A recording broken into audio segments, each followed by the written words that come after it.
Dinas Koperasi UKM Provinsi Nusa Tenggara Barat, bidang fasilitasi pembiayaan dan simpan pinjam atau FVSP, bersama KSPPS Gumarang Akbar Syariah tahun 2023. Pembiayaan syariah saat ini menjadi alternatif bagi banyak orang, terutama mereka yang beragama Islam.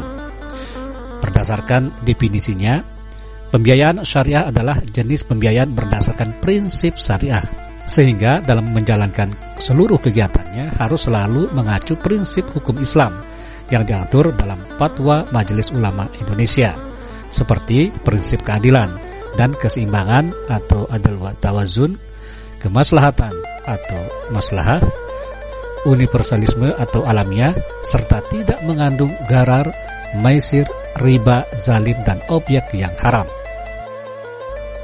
Pembiayaan dalam koperasi syariah itu ada 4. Pertama, pembiayaan mudharabah atau bagi hasil. 2. Pembiayaan murabahah atau jual beli. 3. Pembiayaan musyarakah atau kerjasama modal. Dan 4. Pembiayaan ijarah atau jasa sewa. Yuk kita kupas satu persatu, seperti apa sih pola pembiayaan syariah itu. Nah, apa itu pembiayaan mudharabah atau bagi hasil? Mudharabah adalah akad kerjasama usaha antara pemilik dana sebagai pihak yang menyediakan modal dengan pihak pengelola modal atau koperasi untuk diusahakan dengan bagi hasil atau nisbah sesuai dengan kesepakatan di muka dari kedua belah pihak. Dalam hal ini, koperasi akan memberikan 100% permodalan kepada pengusaha yang telah memiliki tenaga kerja dan keterampilan tetapi belum memiliki modal sama sekali. Yang kedua adalah pembiayaan murabahah atau jual beli. Murabahah adalah akad pembiayaan untuk tujuan pembelian barang dengan harga jual sebesar harga perolehan, ditambah keuntungan yang disepakati, dan penjual harus mengungkapkan harga perolehan kepada pembeli. Koperasi memperoleh margin atau profit dari jual beli yang disepakati bersama. Adapun pembayaran dapat dilakukan dengan tunai atau angsuran. Selanjutnya adalah pembiayaan musyarakah atau kerjasama modal.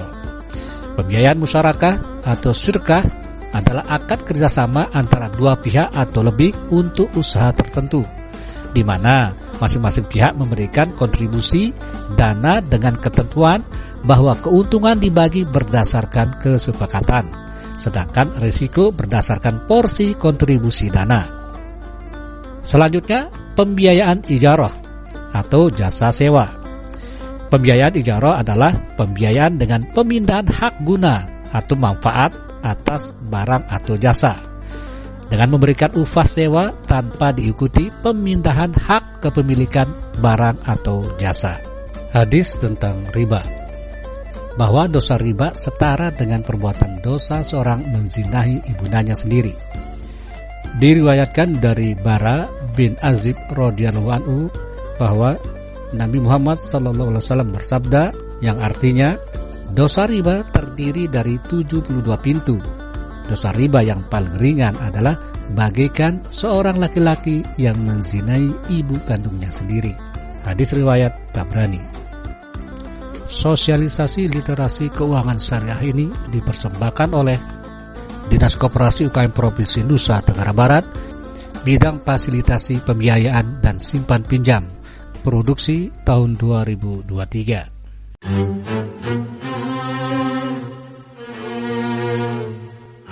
Assalamualaikum warahmatullahi wabarakatuh. Saat ini saya berada di Koperasi Gumarang Akbar Syariah.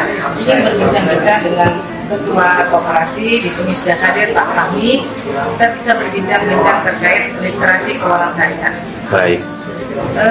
Koperasi Gumarang Akbar Syariah ini tentu sudah berdiri dari tahun 2014. Benar. Sudah menjadi koperasi syariah.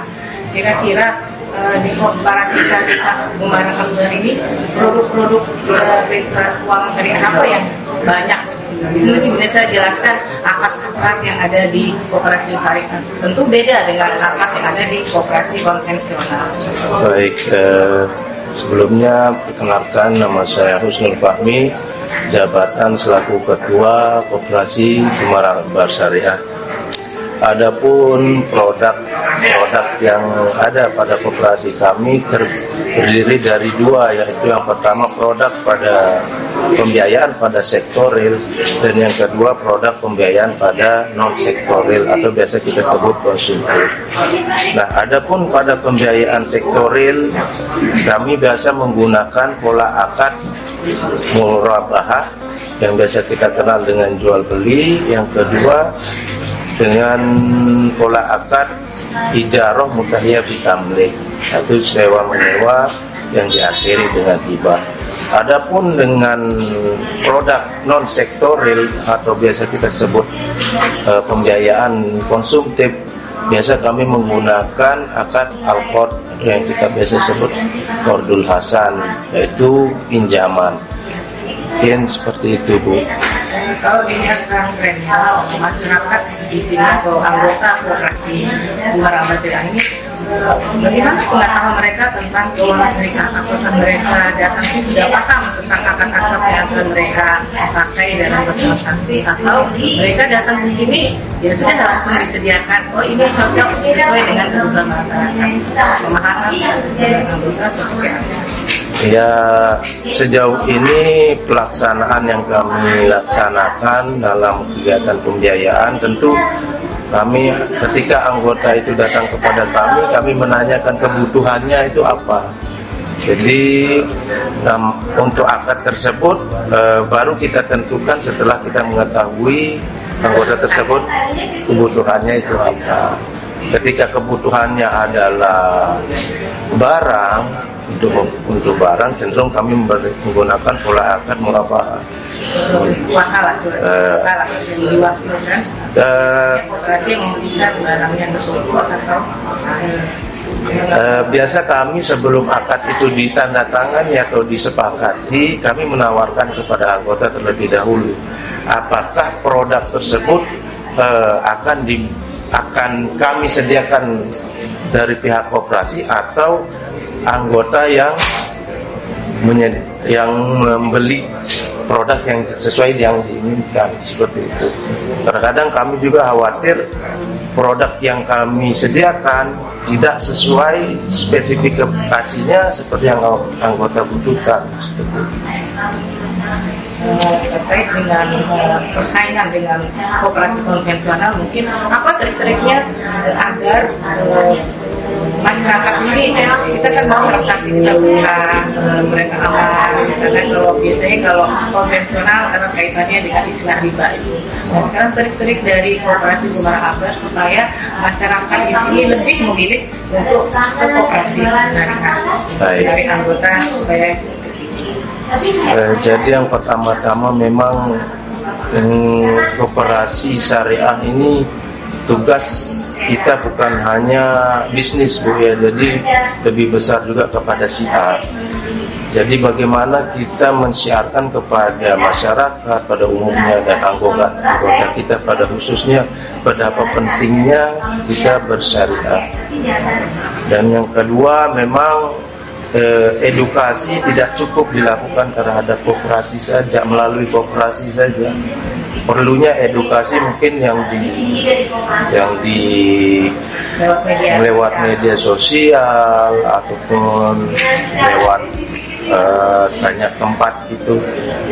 Jadi begitu pentingnya ini, dan kita sebagai koperasi juga menjaga kepercayaan daripada anggota itu sangat penting.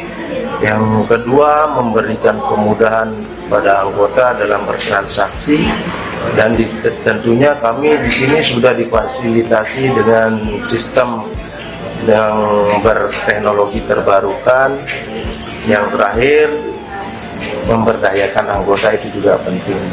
Jadi seperti itulah pola yang kami jalankan sejauh ini, dan alhamdulillah dapat menarik banyak masyarakat untuk menjadi anggota kami di sini. Dengan jumlah anggota tercatat saat ini yaitu 2.936 anggota seperti itu yang aktif. Terus anggota yang tidak aktif, kira-kira triknya supaya mereka aktif, apakah edukasinya kurang atau ada apa ya? Kalau dilihat persentase antara jumlah anggota yang aktif dengan tidak aktif pada koperasi kami, jumlahnya bisa digambarkan dengan angka 75% yang aktif, hanya 25% yang tidak aktif. Jadi memang yang tidak aktif tersebut cenderung sulit kami jangkau, mungkin karena kurangnya kesadaran dari anggota tersebut menyadari bahwa pentingnya berkooperasi dan bersyariah juga. Jadi sudah beberapa upaya kami jalankan, kami usahakan, tetapi para anggota juga mungkin belum tersentuh hatinya untuk benar-benar berkooperasi, kami tidak bisa memaksakan. Mungkin Bapak bisa kita lihat anggota, salah satu orang anggota yang bisa kita tanya-tanya tentang bagaimana sih pelayanan di koperasi Gumara Akbar Syariah ini. Apa yang mereka dapatkan manfaatnya dengan menjadi anggota, atau setelah mereka setelah di koperasi syariah, adakah dirasakan keberkahannya? Baik, bisa silakan. Kita baru saja berbincang dengan Ketua Koperasi Pak Ahmi, Ketua Koperasi Gumara Akbar Syariah. Sekarang kita akan lanjut untuk mewawancarai anggota koperasi. Kita ingin tahu bagaimana pengetahuan mereka tentang keuangan syariah terkait dengan produk yang ada di koperasi syariah Gumara Akbar ini, dan juga kita tahu apa sih yang mereka dapatkan rasakan setelah bertransaksi di koperasi Gumara Akbar. Mari kita Ibu sudah datang ke koperasi syariah Gumara Akbar. Di luar sana masih ada koperasi konvensional. Apa alasannya Ibu sehingga memilih koperasi Gumara Akbar sebagai wadah untuk Ibu melakukan pembiayaan? Karena kita tahu di luar sana masih ada koperasi yang bersifat konvensional. Ya, karena di sini kalau dari awalnya saya pertama saya mau menghindari namanya riba. Ya, walaupun pemahaman saya tentang riba masih kurang, jadi saya kesini mencoba untuk mencari kehalalan dalam transaksi ini gitu. Nah, mengenai produk-produk apa yang cocok dengan saya, nanti kan saya minta penjelasan di depan, itu dijelaskan seperti apa, maka saya ngambil yang sistem jual beli yang istilahnya sesuai dengan syariah. Berarti sebelum ini pemahaman Ibu tentang produk dari literasi keuangan syariah ini belum terlalu paham, tapi Ibu hanya ingin mencoba bagaimana bersyariah supaya halal terhindar dari riba. Iya, karena itu kan ramai sekarang bilang apa riba, jadi ya itu berhati-hatilah dalam usaha biar berkah gitu kan. Memang di sana letak perbedaan antara koperasi yang syariah dengan koperasi konvensional. Salah satunya adalah dengan sistem bunga. Kalau di koperasi konvensional kita ada istilah bunga. Kalau di sini tidak ada bunga, di sini kita istilahnya margin. Dan terletak di akad-akad tadi, pada saat Ibu memilih satu akad apa yang Ibu butuhkan, nanti di situ ada akad-akad yang memang sesuai dengan syariat Islam.